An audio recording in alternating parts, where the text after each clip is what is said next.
విశ్వరూపం గురించి మనం తెలుసుకుని మహాభారత గాథని 18 పర్వాల గాథని ఈ రోజుతో మనం పూర్తి చేద్దాం. చూసారా, సకల ప్రాణులు, సకల లోకాలు, సకల చరాచర సృష్టి మూలాలు అన్నిటినీ పరిరక్షించే అధిదేవతలందరూ కూడా స్వామివారి యొక్క అంశలో భాగంగా మహోన్నతమైనటువంటి విశ్వరూప సందర్శన యోగం.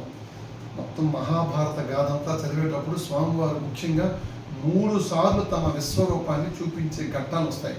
ముందుగా బాల్యంలో మట్టి తిన్నాడు అని చెప్పి బలరాముడు ఒక శ్రీకృష్ణుడి పైన ఒక కంప్లైంట్ రూపంలో అందిస్తాడు. ఎవరికి? యశోదకి.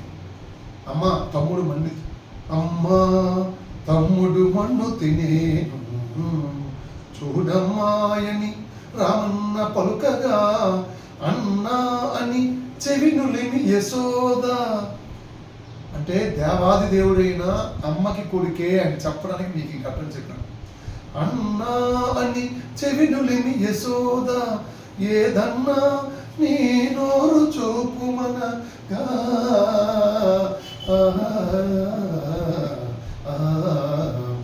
చూపితివట నీ నోటను బాపురే 14 భువన భాండము ఆ రూపము గనిన యశోద తాపము ఎడబాసి. తల్లి తన కుమారుడైనటువంటి తన చిన్నారి కుమారుడి నోట బ్రహ్మాండాన్నంతా చూసి, విశ్వాన్నంతా చూసి తొలిసారిగా గొప్పదైనటువంటి యోగ్యతను పొందింది యశోద. ఇక రెండవది, దుష్టుడైన దుర్యోధనుడు స్వామివారు మహాభారత సంగ్రామాన్ని ఆపడానికి చేసే ప్రయత్నం అప్పుడు బంధించడానికి చూస్తాడు. అప్పుడు మళ్ళా స్వామివారు విశ్వరూప సందర్శన యోగం చేస్తారు.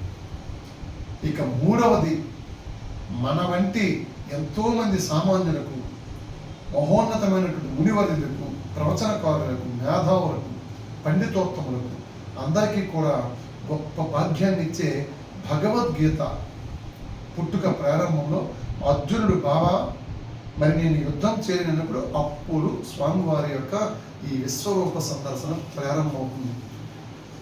పశ్యామి దేవాంస్తవ దేవదేహే సర్వాంస్తదా భూత విశేష సంగాం బ్రహ్మానమీశం కమలాసనస్థం మృషీంచ సర్వా నురగాంచ దివ్యా. ఈ శ్లోకం చెప్పకపోతే మహాభారతం సంపూర్ణం కాదని మీకు మరొకసారి తెలియజేస్తూ ఇంకొకసారి అర్జున ఉవాచ, అర్జునుడు చెప్తున్నాడు, ఈ మహోన్నతమైనటువంటి సకల లోకాలు, భువనాలు, అతల వితల సుతల తలాతల పాతాల రసాతల లోకాలన్నీ స్వామివారి యొక్క ఆ రూపంలో కనిపిస్తుంటే, స్వామి ఓ కృష్ణ నీ యొక్క రూపాన్ని నేను పశ్యామి దేవాంస్తవ దేవదేహే సర్వాంస్తదా భూత విశేష సంగాం బ్రహ్మానమీశం కమలాసనస్థం నృసించ సర్వా నురగాంచ దివ్యా అని శ్రీకృష్ణ పరమాత్మను అర్జునుడి రూపంలో ఈ కోటాను కోట్ల ప్రజలందరూ కూడా కీర్తించినటువంటి గొప్ప విశ్వరూప సందర్శన యోగం మోక్షదాయకం, పరమ పావనం. మనం కూడా మరొకసారి తలుచుకుంటూ ఆ మహోన్నతమైనటువంటి స్వామివారి యొక్క విశ్వరూపానికి నమస్సులు అర్పిస్తూ ఏమంటాడు, దేవా మీ శరీరం ముందు సమస్త దేవతలను, అట్లే చరాచర ప్రాణికోట్ల సమూహములను, కమలాసనుడైన సృష్టికర్తయగు బ్రహ్మదేవుని ఎవరిని చూశాను నేను? ఓ దేవా మీ అనంతమైన విశ్వరూపంలో శ్రీకృష్ణ, ఓ పరంధామ మీ శరీరం ముందు సమస్త దేవతలు కనిపిస్తున్నారు నాకు. అట్లే చరాచర ప్రాణికోట్ల సమూహ, మొత్తం ప్రాణికోట్లన్నీ కూడా కనిపిస్తాయి. ముఖ్యంగా సకల ప్రాణులను సృష్టించే సృష్టికర్త బ్రహ్మదేవుడు కూడా కనిపిస్తాడు. సమస్త ఋషులు కనిపిస్తున్నారు. దివ్యములకు సర్పములను చూచుచుండి నేను భయభ్రాంతి గురవుతున్నాను. నీ విశ్వరూపాన్ని దర్శించే శక్తి నాకు కలగడం లేదు. ఓ పరమాత్మ, ఓ పరంధామ, ఓ అచ్యుత, ఓ అవ్యయ, ఓ మాధవ అని శ్రీకృష్ణ పరమాత్మని అర్జునుడు కొనియాడుతున్నటువంటి కీర్తిస్తున్నటువంటి స్తుతిస్తున్నటువంటి ఈ విశ్వరూప సందర్శన యోగం భగవద్గీతలో 11వ అధ్యాయంగా మనకు వస్తుంది. నిజంగా జన్మల ధన్యం. ఏమంటాడు?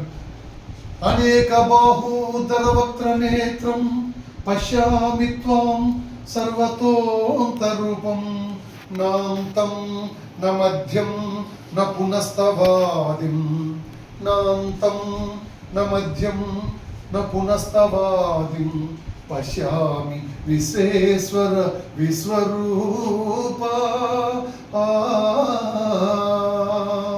నాంతం న మధ్యం నాంతం అంతం న మధ్యం న పునస్తవాదిం పశ్యామి విశ్వేశ్వర విశ్వరూప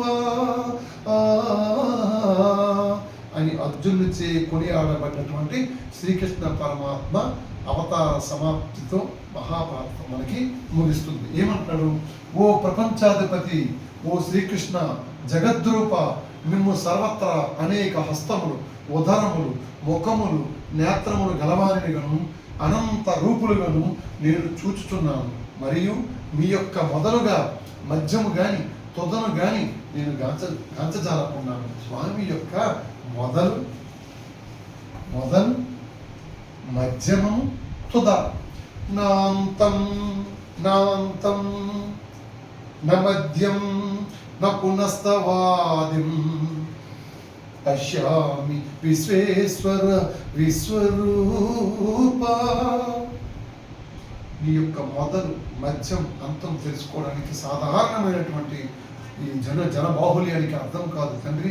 నీ లీలా నాటక సూత్రధారిత్వాన్ని కనులారా చూచినటువంటి మా జన్మను ధన్యమంటూ ఆ పరమాత్మని అర్జునునితో పాటుగా మనం కూడా కీర్తించి విశ్వరూప సందర్శన భాగ్యాన్ని కలిగిందిగా భావించి మహాభారతాన్ని ఇంతటితో మనం ముగిద్దాం.